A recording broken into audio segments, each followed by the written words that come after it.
Kasus yang merugikan Pertamina 3 triliun rupiah lebih pada waktu itu ditutup dan dianggap sebagai kesalahan manajemen. Megawati, sosok yang membidani lahirnya KPK, sempat meminta kepada Presiden Jokowi untuk bubarin KPK. Negara ini sudah merdeka lebih dari 70 tahun yang lalu. Tapi ada satu penyakit yang sampai hari ini tidak kunjung sembuh. Ya, apalagi kalau bukan korupsi. Kita akan putar kembali bagaimana negara ini mencoba untuk memberangus koruptor. Yuk, kita flashback.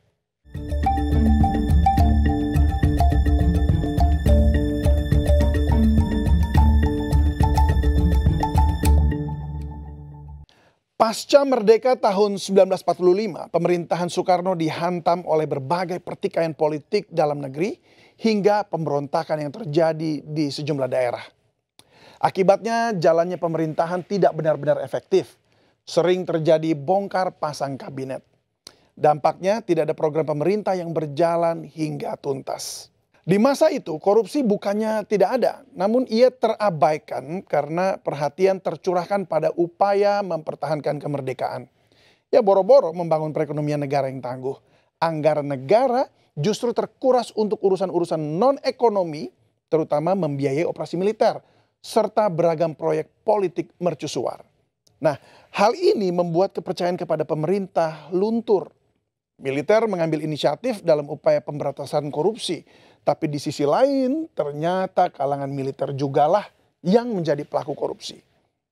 Tahun 1957, Soekarno membentuk Panitia Retooling Aparatur Negara atau PARAN yang dipimpin oleh Jenderal A.H. Nasution. Waktu itu dibantu Muhammad Yamin dan Roslan Abdul Ghani. Tugasnya yaitu membersihkan aparatur negara dari unsur-unsur korup. Paran waktu itu meminta para pejabat pemerintah untuk melaporkan harta kekayaan yang dimilikinya. Namun, usaha Paran akhirnya deadlock karena kebanyakan pejabat berlindung di balik presiden. Di sisi lain, pergolakan di daerah-daerah sedang memanas sehingga tugas Paran akhirnya diserahkan kembali kepada pemerintah. Tahun 1963 melalui keputusan Presiden nomor 275 tahun 1963 lahir lembaga baru untuk memberantas korupsi. Masih diketuai oleh A.H. Nasution. Nah, lembaga ini kemudian dikenal dengan istilah Operasi Budi, di mana sasarannya adalah perusahaan-perusahaan negara serta lembaga-lembaga negara yang dianggap rawan praktik korupsi dan kolusi. Nah, dalam prakteknya Operasi Budi mengalami hambatan. Misalnya, untuk menghindari pemeriksaan, Dirut Pertamina mengajukan permohonan kepada Presiden untuk menjalankan tugas ke luar negeri. Kabur aja dulu begitu kira-kira. Sementara direksi yang lain menolak diperiksa dengan dalih belum mendapat izin dari atasan. Meski demikian, dalam kurun waktu 3 bulan sejak Operasi Budi dijalankan, sekitar 11 miliar rupiah keuangan negara dapat diselamatkan. Angka yang cukup fantastis waktu itu. Tapi karena dianggap mengganggu nama baik Presiden, Paran dan Operasi Budi kemudian dibubarkan oleh Subandrio, Wakil Perdana Menteri Indonesia. Soekarno kemudian membentuk Kotrar, Komando Tertinggi Retooling Aparatur Revolusi. Ya, tidak ada catatan penting pemberantasan korupsi yang dilakukan oleh Kotrar. Konon Kotrar justru dijadikan kendaraan politik oleh Subandrio. Dan Kotrar akhirnya bubar sejak jatuhnya Soekarno. Kemudian masuk ke era Soeharto. Tak lama setelah dilantik pada tahun 1967, Soeharto membentuk Tim Pemberantasan Korupsi atau TPK. 2 tahun sejak berdiri, TPK berhasil menyelesaikan 177 kasus korupsi. Antara lain dugaan korupsi oleh Deputi Kapolri beserta beberapa perwira Polri, dugaan korupsi di Bulog, dan korupsi PT Jawa Building. Namun kerja TPK relatif tak bertaji ketika berhadapan dengan penyelenggara negara tingkat atas. Tahun 1970 mahasiswa dan pelajar melakukan unjuk rasa memprotes keberadaan TPK karena dianggap tidak serius dalam memberantas korupsi, seperti yang dijanjikan Soeharto pada waktu itu. Mahasiswa juga menyoroti sejumlah lembaga dan kementerian yang dinilai jadi sarang korupsi. Merespon demo mahasiswa, tak lama kemudian Soeharto membentuk Komisi 4. Salah satu pencapaian besar dari Komisi 4 adalah kasus Presiden Direktur Pertamina Ibnu Sutowo. Namun kasus tersebut tidak mendapatkan respon apa-apa dari pemerintah. Pada akhirnya Ibnu Sutowo tidak pernah dinyatakan telah melakukan korupsi. Kasus yang merugikan Pertamina 3 triliun rupiah lebih pada waktu itu ditutup dan dianggap sebagai kesalahan manajemen. Lanjut, tahun 1977 Pangkop Kamtib Laksamana Sudomo membentuk Opstip atau Operasi Tertib yang tugasnya antara lain juga memberantas korupsi. Tapi Opstip memunculkan perbedaan pendapat yang cukup tajam di antara Laksamana Sudomo dengan Ahana Sution. Nah, seiring dengan berjalannya waktu, Opstip pun hilang, tidak berbekas sama sekali. Tuntutan pemberantasan korupsi terus bergema. Pada tahun 1982, Soeharto kembali menghidupkan tim pemberantasan korupsi. Nama lembaga yang sama dengan yang pernah dibentuk pada awal-awal kekuasaan Soeharto. Namun ternyata kiprah TPK Jilid 2 ini tidak jelas. Sama tidak jelasnya dengan dasar hukum pembentukannya. Orde Baru juga mencatatkan korupsi dengan jumlah yang fantastis. 1,3 triliun rupiah. Yakni pemberian kredit tanpa jaminan di Bank Pembangunan Indonesia, Bapindo, yaitu pada tahun 1994. Korupsi ini diduga terjadi karena adanya kong kali kong antar pejabat Bapindo dan pengusaha Edi Tansil. Sampai akhir masa Orde Baru, sejumlah pemberantasan korupsi dilakukan melalui Opstip. Tapi karena orang dalam tak pernah dibersihkan, korupsi terus menggerogoti kekuasaan. Termasuk munculnya praktek kolusi, korupsi, dan nepotisme atau yang kita kenal sebagai KKN. Puncaknya, demo mahasiswa tahun 1998 menurunkan Soeharto dari kekuasaan yang ia genggam selama 32 tahun. Menggantikan Soeharto, Presiden Habibie berhasil memperbaiki regulasi pemberantasan korupsi, ya meskipun hanya menjabat sebagai presiden selama 1 tahun 5 bulan. Di tengah desakan arus reformasi, terbit Undang-Undang Nomor 29 Tahun 1999 tentang penyelenggara negara yang bersih dan bebas KKN. Nah, undang-undang ini mengamanatkan pembentukan Komisi Pemeriksa Kekayaan Penyelenggara Negara KPK-PN yang lazim disebut Komisi Pemeriksa. Di masa Habibie juga terbit Undang-Undang Nomor 31 Tahun 1999 tentang pemberantasan tindak pidana korupsi yang menjadi landasan hukum pemberantasan tindak pidana korupsi di tanah air.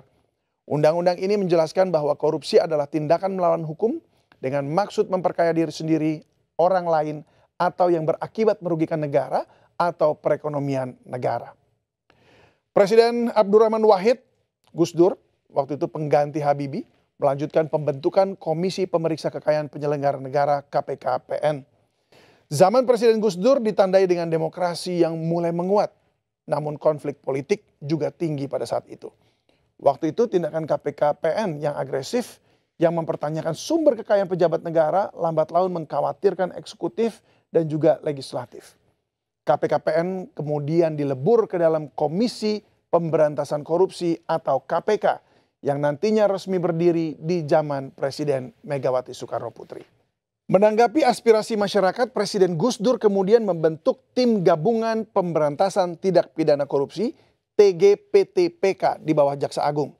TGPTPK bertugas mengkoordinasikan penyidikan dan juga penuntutan terhadap setiap orang yang diduga keras melakukan tindak pidana korupsi yang sulit pembuktiannya. Tahun 2000, TGPTPK akhirnya dibubarkan setelah Mahkamah Agung mengabulkan permohonan judicial review atas TGPTPK. Sejak itu Indonesia mengalami kemunduran dalam upaya pemberantasan KKN. Setelah Presiden Gus Dur diganti, Megawati menorehkan tonggak penting dalam upaya bangsa ini melawan korupsi. Megawati Soekarno Putri mengesahkan Undang-Undang Nomor 30 Tahun 2002 tentang Komisi Pemberantasan Tindak Pidana Korupsi KPK. Setahun kemudian KPK resmi terbentuk. Irjen Purnawirawan Taufikur Rahman Ruki menjabat sebagai Ketua KPK yang pertama. Dan dalam perjalanannya nanti KPK tersandung berbagai dinamika dan juga berbagai tantangan. Dan pada era SBY KPK jadi bintang. Hampir setiap minggu KPK selalu mengumumkan siapa-siapa yang ditangkap. Mulai dari menteri, gubernur, bahkan petinggi partai. KPK di masa itu juga dianggap berani menyeret besan Presiden SBY Aulia Pohan. Mantan Deputi Gubernur Bank Indonesia tersebut ditangkap karena terkait dalam kasus penarikan dana 100 miliar rupiah dari Yayasan Pengembangan Perbankan Indonesia. Meski jadi bintang, tapi di masa itu KPK tak lepas dari hantaman berbagai dinamika. Masih ingat kasus Cicak versus Buaya tahun 2009? Waktu itu KPK dinarasikan sedang berhadapan dengan kepolisian. Penyebabnya, KPK saat itu sedang menyelidiki kasus dugaan korupsi besar yang diduga melibatkan petinggi Polri. Konfrontasi terbuka antara kepolisian dan Komisi Pemberantasan Korupsi mencuat setelah KPK menyadap telepon seluler Kabareskrim Mabes Polri, Komjen Polisi Susno Duaji, terkait dengan penanganan kasus bailout Bank Senturi sebesar 6,76 triliun rupiah. Dalam kasus tersebut, diindikasi sang Komjen terlibat. Dalam perkembangannya, Bareskrim Mabes Polri menahan 2 wakil ketua KPK, Pipit Samatrianto dan Chandra Hamzah, yang kemudian menyulut kemarahan publik. Masyarakat kemudian menyuarakan perlawanan membela KPK dengan menggelar demo di mana-mana. Gerakan Save KPK muncul dalam setiap unjuk rasa. Selain cicak versus buaya, di tahun 2009 juga ada indikasi pelemahan KPK dengan adanya upaya kriminalisasi terhadap pimpinan KPK Antasari Azhar. Antasari didakwa melakukan pembunuhan terhadap pengusaha Nasaruddin Zulkarnain, Direktur Putra Raja Wali Banjaran yang ditembak seusai bermain golf di padang golf Modern Land, Kota Tangerang. Meskipun dihantam dengan berbagai upaya pelemahan, pada masa Presiden SBY, kedudukan KPK tetap jadi lembaga pemberantas korupsi yang masih bisa diharapkan oleh masyarakat. Di masa Presiden Joko Widodo, KPK mulai mendapat tekanan politik meskipun hukum tetap berjalan. Beberapa revisi regulasi menyebabkan kewenangan KPK dipangkas.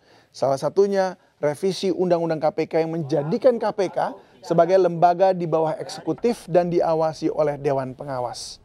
Wewenang penyadapan, penggeledahan, dan juga penyitaan juga harus seizin Dewan Pengawas. Banyak yang bilang KPK kehilangan taring, padahal KPK terus bekerja mengungkap kasus-kasus korupsi. Walaupun koruptor yang ditangkap memang jumlahnya lebih sedikit. Memang sih, beberapa kasus korupsi kelas kakap yang merugikan negara hingga ratusan triliun justru diungkap oleh Kejaksaan Agung. Nah, hal ini seakan membuat rasa percaya publik pada KPK mulai luntur. Bahkan pada satu kesempatan, Megawati, sosok yang membidani lahirnya KPK, sempat meminta kepada Presiden Jokowi untuk bubarin KPK. Alasannya karena menilai penegakan hukum oleh KPK tidak lagi efektif. Harapan bangsa ini dapat terbebas dari korupsi yang telah mendarah daging tentu masih ada. Publik juga sudah lelah dengan berbagai kompromi terhadap para koruptor.